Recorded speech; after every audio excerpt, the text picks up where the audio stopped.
And time for us to go to Story of Hope, and Nico has stuck around. So before 8 o'clock, if you weren't listening, Nico was just unpacking some of the sad realities of events that have been taking place in our country over the last week. But we need some hope. Nico, please help us. Okay.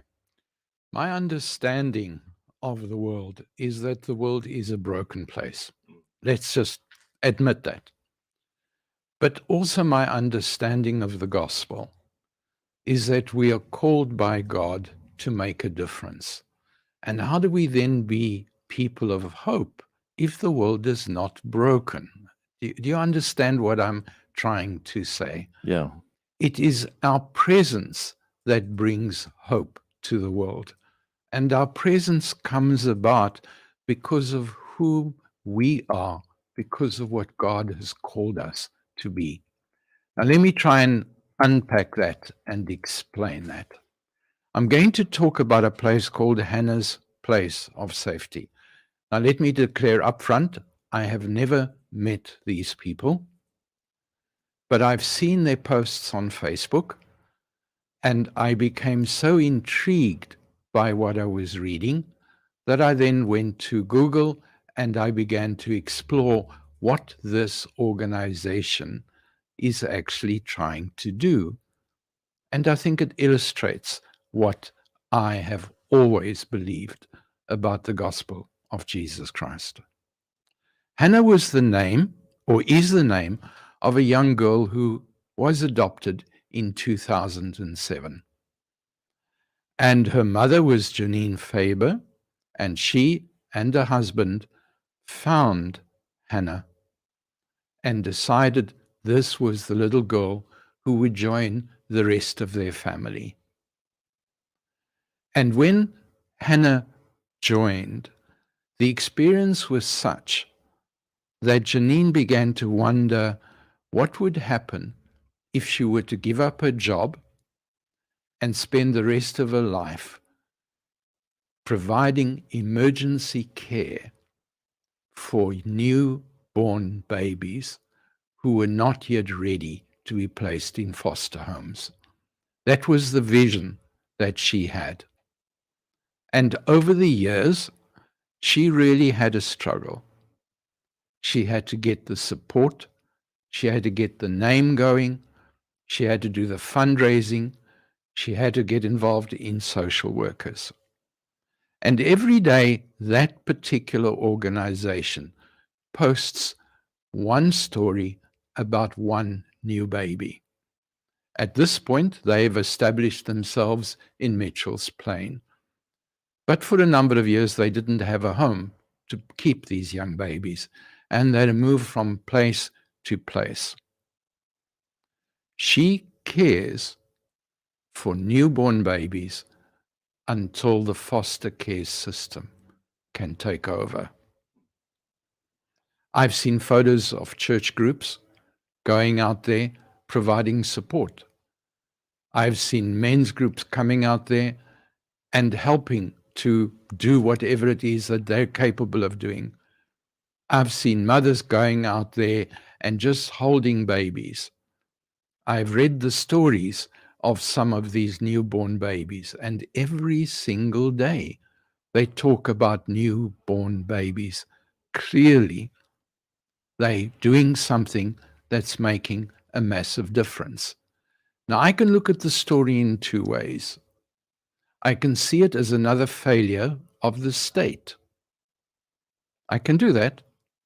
Or I can see it as some people who have a strong belief system, who've decided they're going to make a difference.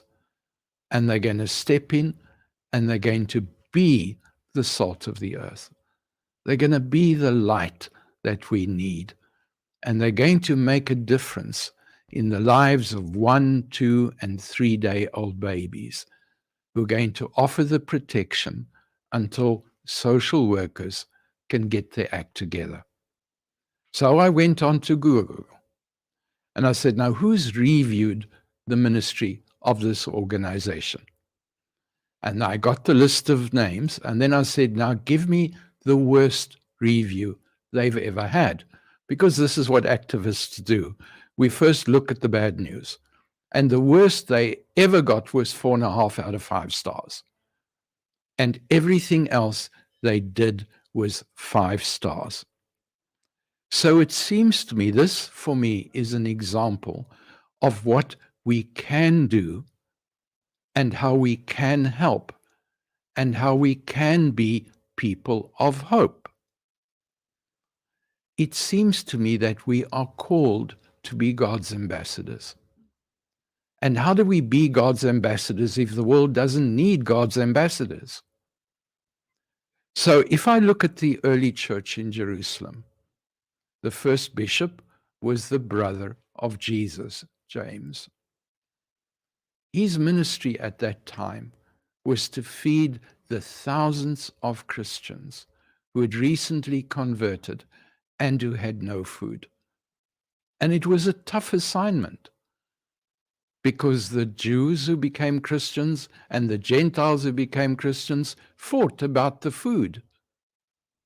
And the Christians around the world had to start collecting money and providing the mother church so that they could carry out the ministry that they were called to. And if I look at Matthew chapter 25, verses 40, it says, honestly, I say to you, as you did it to one of these least my brothers, you did it to me. We are called to be God's ambassadors in God's dominion. It is our ministry to make a difference. And God has made it even easier. He's given us different spiritual gifts. So we don't all have to stand up on a pulpit and scream out a message. We're not all called to wash the dishes. We're not all called to raise the finances. We are called to do different things. So too often, when the state lets us down, we have a choice.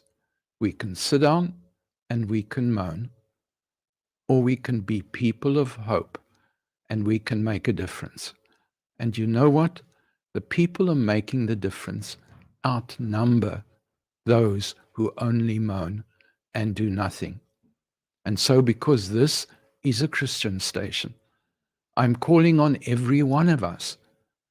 Make sure that we are hearing when God is saying to us, become someone of hope in this situation.